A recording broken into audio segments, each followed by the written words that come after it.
I'm going to show you how I made the power-ups for my new level. So that includes the ice cream power-ups you see here, and the food and drink power-ups. And I'll show you how I made the visuals and logic for both. The first power-up I made was the Cyclone, because that's my favorite ice cream in real life. I wanted to make it completely out of decorations, but it didn't look too good as a power-up. See, like in my hand, it looks like that. Like the popsicle stick is all the way over there. And I knew it had something to do with the power-up, because in this one the popsicle stick is fine. So maybe it has something to do with the fact that I used a lot of decorations. What I ended up doing was taking a picture of it, so I stretched it out. I stretched out the decoration amount. Its value was 30% everything before, so I just stretched it out to 200% left and right. And then I took a picture of it while it was in front view. So then I placed it on a thin layer of sticker panel, but I didn't place it straight on there, because if I did, it would look like this. So like the top wouldn't be covered. What I did instead was place the white square sticker on there before placing the custom sticker I made, and that just made it look much better, like more realistic too. So then I had to make sure the sticker was only on the front of the popsicle, not the top or bottom. So I had to mess with the positioning for a bit to get that right. The sticker for the orange dreamsicle was much easier to make since it doesn't really have much texture, so I just took 2 pieces of sticker panel and took a picture of them in front view.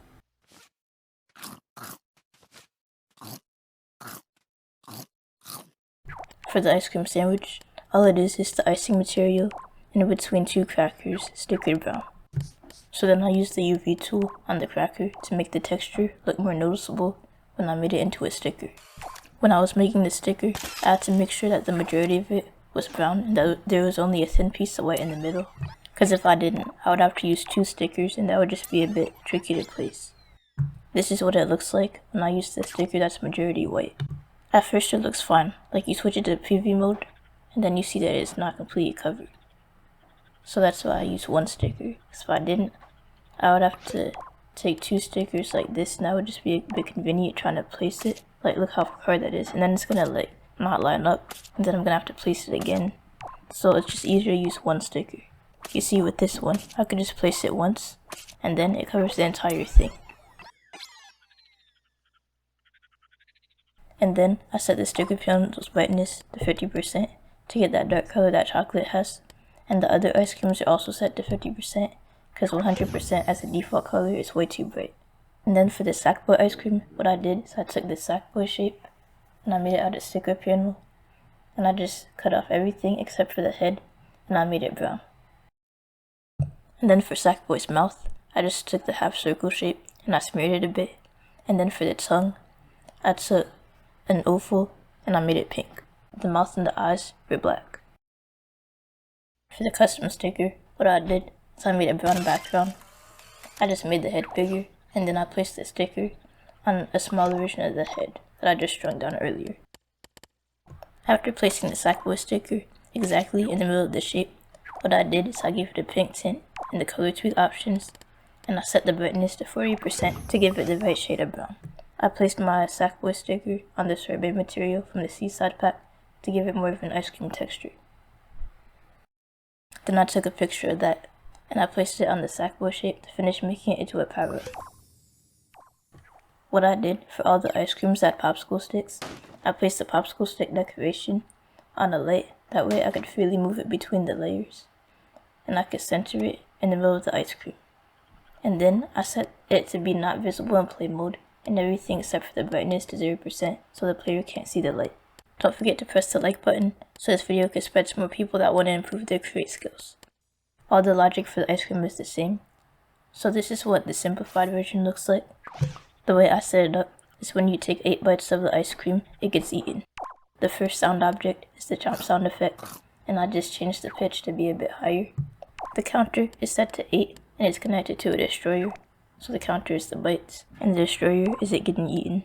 The second sound object is the burp sound effect, and I also raised the pitch for that, and it plays on destruction, which means when it gets eaten, it plays the burp sound effect. In the actual level, the logic looks different, so I was planning to use the sack pocket tweaker, but it didn't work when I tried it in my level.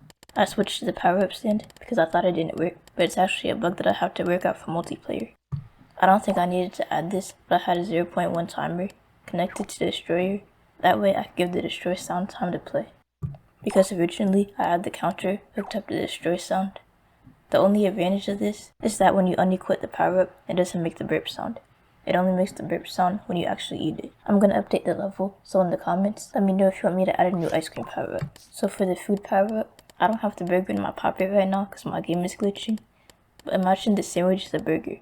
It's not just as easy as drinking it. I had to use the twist glitch to get the layering right. So when I was drinking the burger, it looked too thick. Like it looked like this. But I wanted it to look like this, but smaller. So what I did is place the burger at normal size. And then I placed a LittleBigPlanet 1 jetpack, and the poppet just says jetpack. It's the tethered one. And this is how you do the twist glitch. So hold down R2, press X on the jetpack, keep holding down R2, and press X on the sandwich. And then flick your right stick up. So you see now, it's a small size, but it still has accurate layering.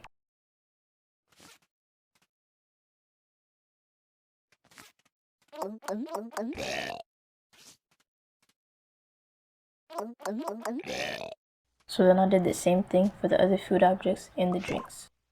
All the food power-ups have the same logic, and it's similar to the ice cream since they both use counters, except this time it's set to 5. The sound object is still set to jump, except it's not as high pitched this time. And also I have a sound object set to 0% volume.